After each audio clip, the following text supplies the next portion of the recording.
Hello guys! Maiba po tayo. Ngayon ay mag-unboxing tayo ng in-order ko sa shop. Ayan, meron po akong bagong dumating na order. Syempre, reward yourself. Pinag-ipunan ko po ito at pinag-isipan ng maraming beses kung mag-o-order ba ako kasi mga katulad kong nanay ay sobrang nagtitipid. Minsan lang naman ito kung wala na talagang magamit. At kung naiisip ko na kaya ko siyang pag-ipunan at wala talaga masyadong gastos. Kaya lang nang dumating siya ay wala na ang pinag-ipunan. Pinabono muna kay Ansi Bebe.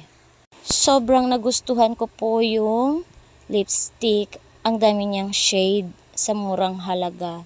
Syempre, susubukan natin yung mga lipstick. Bahala nang naglalaba. Basta maganda, 'di ba? Maganda habang naglalaba. Ipapakita ko na rin po sa inyo yung isang sunblock. Buy one take one to. Kaya lang ibinigay ko sa aking anak yung isa.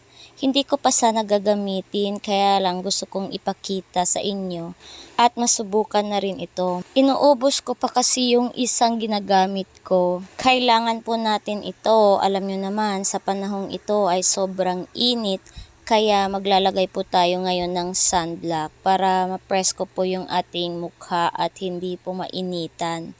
Syempre, sabi ko nga kanina, dapat maganda habang naglalaba. May cooling effect po siya. Sobrang ganda at wala pong white cast. Nagustuhan ko po siya kaysa sa yung ginagamit ko nung una. Syempre nilalagay ko po ito sa aking bag para kahit papano ay gumaganda ang teacher niya.